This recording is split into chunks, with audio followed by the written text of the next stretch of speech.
এইকেইটা কাম ঘৰৰ ভিতৰত ভুলতো নকৰিব, অন্যথা আপোনাৰ ঘৰত কোনোদিনেই নাথাকে সুখ শান্তি। এনে কৰিলে সদায় কিবা নহয় কিবা দুখ বা বিপদ থাকিবই। মানি চলক এইসমূহ কথা। নম্বৰ 1, শোৱনি কোঠাত কেতিয়াও মৃতকৰ ফটো নাৰাখিব। এনে কৰিলে নিশা শোৱাৰ সময়ত বেয়া সপোন দেখিব আৰু দিনটো হতাশাৰে পাৰ হ'ব। নম্বৰ 2, শোৱনি কোঠাত ভগৱানৰ ফটো নাৰাখিব, কিয়নো ভগৱানৰ স্থান সদায় সুকীয়া, অন্যথা নিশা টোপনিত ব্যাঘাত জন্মাৰ সম্ভাৱনা থাকে। নম্বৰ 3, শোৱনি কোঠাত ডাৰ্ক কালাৰ এৰাই চলক। ডাৰ্ক কালাৰে আপোনাৰ মনত হতাশা আনিব পাৰে। নম্বৰ 4, ঘূৰণীয়া বা ডিম্বাকৃতিৰ ফাৰ্নিচাৰ নাৰাখিব, ইও আপোনাৰ ক'ৰবাত হতাশাৰ কাৰণ হ'ব পাৰে।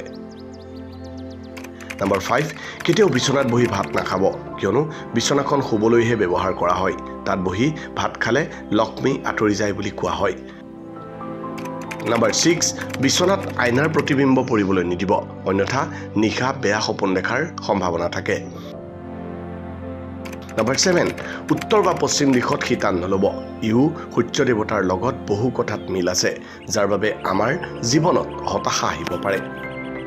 নম্বৰ 8, বেয়া ঘড়ী বা ভগা আইনা নাৰাখিব, জীৱন যুঁজত বৰ বেয়াকৈ বাধা আহিব এইবোৰ ৰাখিলে। নম্বৰ 9, বিচনাৰ তলত বাচন বৰ্তন নথব, নিশা বেয়া সপোন দেখাৰ ইও এক কাৰণ হ'ব পাৰে। এনে কৰিলে আপোনাৰ ঘৰত যদি শিশু আছে তেন্তে নিশা আমনি কৰিব শোৱাৰ সময়ত। নম্বৰ 10, উত্তৰ পূব দিশত আলমিৰা নাৰাখিব, লক্ষ্মী মা আঁতৰি যাব। নম্বৰ 11, পতি পত্নীৰ ফটো দক্ষিণ পশ্চিম দিশত ৰাখিব, তেতিয়া সংসাৰত সুখ আহিব। নম্বৰ 12, সদায় জুৰীয়া প্ৰতিমূৰ্তি ৰাখিব, যেনে লাভ বাৰ্ড, তেতিয়া ঘৰৰ সদস্যৰ ইজনে সিজনৰ প্ৰতি মৰম সন্মান বাঢ়িব।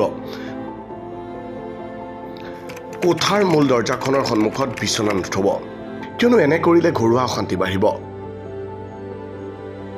মনত ৰাখিব, এইসমূহ নীতি মানি চলিব পাৰিলে ভাল বুলি বাস্তুশাস্ত্ৰৰ লগতে বৈজ্ঞানিক দৃষ্টিভংগীও জড়িত।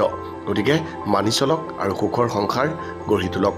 কথাখিনি ভাল লাগিলে শ্বেয়াৰ কৰিবলৈ নাপাহৰিব।